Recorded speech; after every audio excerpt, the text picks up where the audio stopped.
I'm guessing you think the McKeown one wasn't the one. Right, here we go. It's a Celtic state of mind. I'm Paul John Dykes. We're talking refereeing decisions, Sean and I. And I'm also joined by Chris McElwain. We're 2-1 up. We will get to the goal. Sean, you and I were just discussing there about the potential shove on the back of Carter Vickers from Motherwell's equaliser. What was your take on it? My first feeling was it was a blatant foul, and but I guess the threshold for a VAR intervention is you have to have a pretty visible two hands in the back or whatever. But it looked like even if it's a shoulder in the back, it's still a foul if you're knocking someone in the back without making an attempt on the ball. So that really should have been a free kick, even if the VAR threshold was not reached. So I'd put that one on the on-field referee, to be honest, rather than the VAR team. And I think I wouldn't say it was coming, but I was getting frustrated with Celtic at that point because I thought that between our goal in the first minute and that Motherwell equaliser, we didn't create anything. There was one Idah header, it was a back pass. We were just happy to just sit in possession and recycle, and I wasn't overly impressed with the lack of attempts to be incisive and lack of intensity. We've looked like the much better team in the sense that we've had way more quality, and we look like that. We're showing it clearly, but we're not really showing like we really want to score many more goals. The two players that are showing the creativity and the incision and the desire to get are McKeown and Maeda, the two players that didn't play midweek. So I'm thinking there is a bit of mental and possible physical fatigue from the midweek game that's kind of shown through. Yeah, there's a few players in that team, Chris, obviously, who didn't play midweek. We'll be talking about their performances. And we'll start off with the blistering start. And as Sean said, it kind of settled down after that and the intensity wasn't there. Maeda, the man who we've spoken long and hard about this season, gets his 16th goal of the campaign. He was the man we were talking about before the game in relation to maybe getting a position through the middle where he would score even more goals than he has done. And he opens the scoring perfect start. And what a season he's having. Absolutely tremendous season. Yeah, I'm running out of adjectives to describe him, to be honest. He's what I like about this season is he's a lot more consistent than I think we've seen in previous seasons. We've always seen the energy, we've always seen the enthusiasm and the just that never say die attitude. But the end product wasn't always there. Whereas what you're seeing now is he's adding goals from that wide position. He's cutting inside, doing a bit more of what maybe we used to see Maeda do. Losing his marker and cutting in from the wing, getting into great positions. And the other element that you're noticing this season is his finishing ability. I mean, it's not an easy header to score. Cracking cross, by the way, by somebody's certain favourite player. And actually, just talking about that player, his delivery today has been pretty good for the most part. But Maeda, that's not an easy header to score, and the power, the direction he gets onto it. I don't think Maeda's the biggest, so winning a header for him is probably, it's going to be a relative rarity. But he seems to be able to find the net on a pretty consistent basis at the moment, and I think his importance to this team has just gone to a new level this season. Really, really impressed with him. But I think that whole left side has been good in the match. I want to, talk about the often derided Greg Taylor. I think he's been absolutely outstanding today. I think he's certainly in terms of everything good we've done going forward down that side. The link up between Taylor, Maeda, and at times Hatate and McKeown, I think has been superb. I really, really think it's been great. Some of the football passing when it's coming off is excellent. Hatate's still doing a little bit of some of the passes are hitting the mark and other ones are going wildly off target. So I think that's just something you have to take. But that left side we've been really, really dangerous. Not been quite as dangerous from the right hand side, despite the fact that the first goal came from there. Yeah, the left-hand side has looked dangerous. I think Hatate's been our most creative midfielder. There's a few comments coming in about McGregor and McKeown. I'll get to them as well. And at the back, I think Tony Ralston's, he's been able to come in from the cold almost and have a right good performance. And he's always willing to get on the outside or inside of the winger. Kuhn hasn't been in the game much. He's a player that's been quite quiet. And that is also commented on. So let's get to the comments before we start talking about the second goal. But before I do that, Sean, Maeda, we were just praising the man, Maeda, once again. We are now down to 2 Japanese imports, having had 6 at one time. Maeda's having probably the season of his Celtic career. He's very prolific. He's, he's on target to be the the top goal scorer this season. And we talk about needing goal scorers, and he's definitely that. Whether or not he plays through the middle is another question altogether. But great start by Dyson. Great to see him back in. He's going to be a sore miss against Bayern Munich in the first leg. Yeah, he's been great today. He looks like a player that's had 10 days rest, and he looks like someone that's interested in really showing, what he's all about. Maybe try to win a starting spot. Maybe he feels jot of breathing through his neck, but yeah, he showed it from the start today. I was really enjoyed the second goal actually, because it was, when Motherwell did equalise, it looked like, okay, we need to come up with something here, and McCowan and Maeda were the two that did come up with that. It was a really, really clever pass from McCowan and a really good movement from Maeda to create that, because before the ball even gets to McCowan, Maeda starts moving, and that's what creates that space. It's not just his pure pace; it's his initiative and his anticipation. And McCowan anticipating that as well, playing the first time pass through, yeah, he does on the end to knock it in. Well done. That's good. That's what we want. But it was all about McCowan and Maeda in that build up. It was an impressive goal, and it's the sort of thing that frustrates you, because why we're not doing that again. And I'm saying that we do it again, right? Because the only other clear chance we do have in the half is the one where Maeda's 1-on-1 with the goalkeeper. And again, that comes from the same channel, but this time McCowan chips it over the top and Maeda gets in behind. And if anything, Maeda's slightly unlucky and the keeper gets out quick enough. But he's done the right thing. And so it seems like that's going to be our main source of creativity. And those two are the most impressive to me so far in the game. Yeah, now I'm not going to be negative about it, but obviously the next big thing that happened after Maeda opens the scoring is Motherwell gets the equaliser. And we can argue about the push in the back. I agree with Sean. I think it was a push in the back. I think it was a free kick.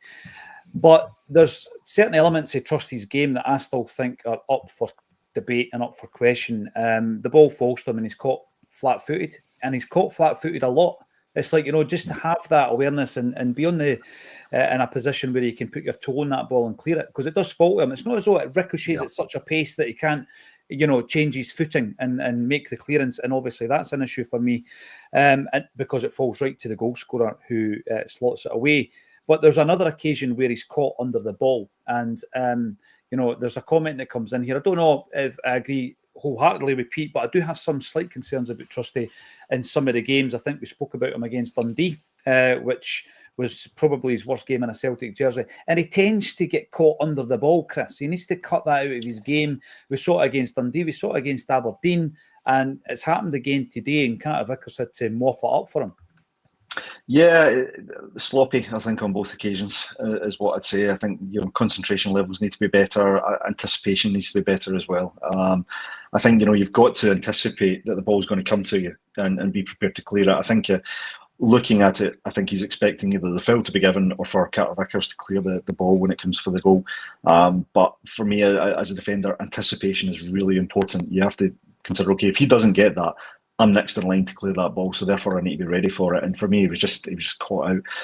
And I agree in the point, the balls over the top do seem to struggle with. Actually reminds me, if you remember back to pre-season, one of the youth players coming through, Lenny Agbert, who was just this ball of energy, but was... That's one way to describe him. I mean, yeah, absolutely. But it was all over the place where the ball used to come over the top, and you're like, oh my goodness, that you can see that's the area that boy needs to develop. Well, Trusty's actually supposed to be a level above, right? He's supposed to be the first teamer, and as a defender, you should know where the ball is at all times, and really try and position yourself. And again, it comes to anticipation and awareness. Making sure you know where the ball's going to drop, making sure you're positioned right, that your balance is right, that your posture's right to make the most effective clearance. And he does tend to get caught out with that a little bit. So yeah, I think I agree. I think the comment that comes in is a bit harsh, but hopefully the manager's saying to him, look, just tighten up, get your concentration, keep things simple. Would be the message I would send to Trusty. I think the same has to be levelled at our captain today as well. I mean, listen, I feel terrible. His 500th appearance. You really want him to be having a game of his life. Don't think he's having a great game today so far. I think he's struggling. Bit slack with passing. Movement not great. Reactions not great. Second half to go. full faith in our captain. He'll turn it around. Hopefully go on and build on that 2-1 lead, and he can be a part of that. But yeah, he's another one that needs to just up his level, I think, in the second half.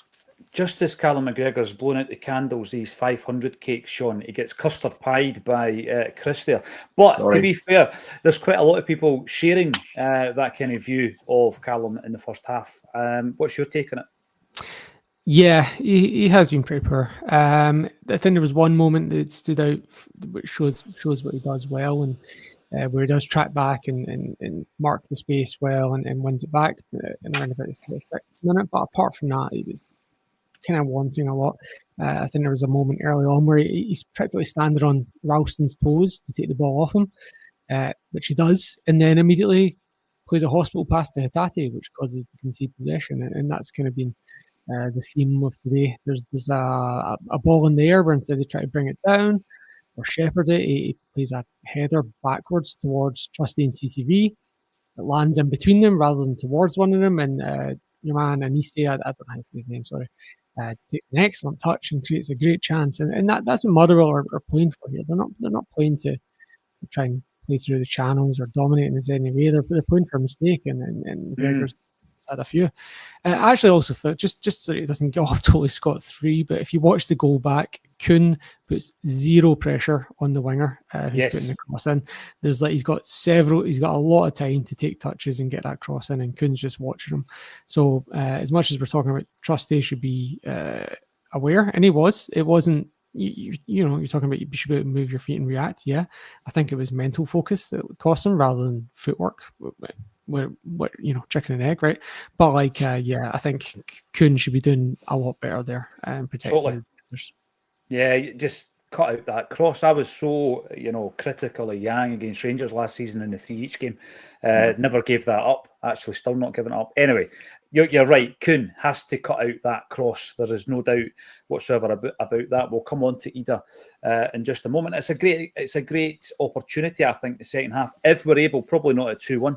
To see how we manage without Callum McGregor. We've spoken about this all season. Why not, with 30 minutes to go on the clock, take him off? Let's see how Bernardo and Engels and Hatate or McKeown can manage that midfield without him. Paddy Lavery, just to obviously make an observation. Anyone else think McKeown looks like the wee hairdresser from Benidorm? If you know, you know, is all I'm going to say. Paul McLean. 2 strikers on form. Let's get on to the subject of Idah. 1.5 games since Kyogo left. He scored 3 goals. Chris, the big man. Wasn't all that long ago we thought, he's lacking confidence. He needs a goal. Well, he's scoring again, and that's brilliant to see from Adam Idah, who at this moment in time is our number 1 striker. Yeah.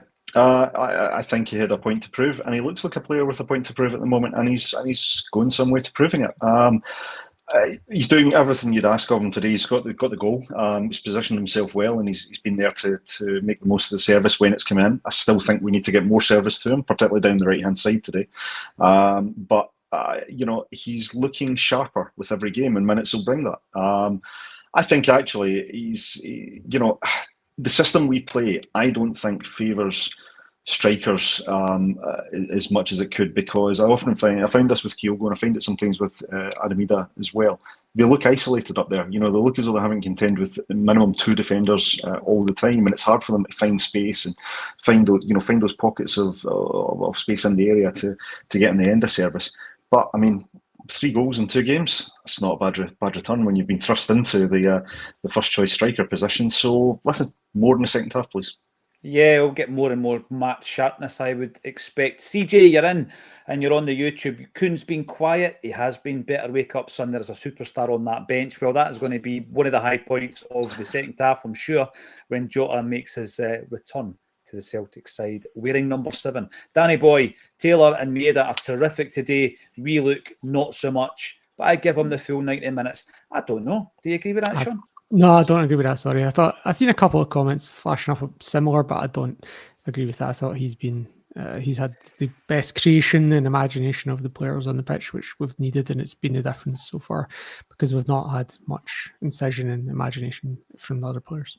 Can I make a wee point here? Just going to throw this out there. Let me know what you think. Is it a perception thing? Because he's had that honeymoon period, Sean. He's the Celtic fan in a jersey, living the dream.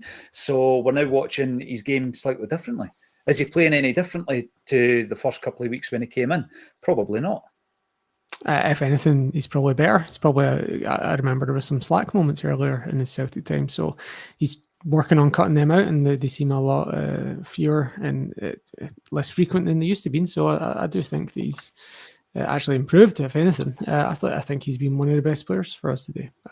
Sorry, I don't agree with that point, but I can see because he kind of is playing those incisive passes. He is trying to play the tight passes down the channels that I can see why people might pick up on that. But, you know, if Maeda scores that third chance, then like we're talking about that through ball from McCowan over the top. It was a great piece of invention. And I think he's been the positive difference for us today. Yeah, I would agree. I think he's had a very good first half. Callum McGregor being the weakest link in the midfield, but probably won't be taken off until at least 60 minutes. Let's go into the second half, and I look forward to seeing Jota on the wing. Thanks, everybody, for getting involved. Join us at full time on A Celtic State of Mind. One hoops.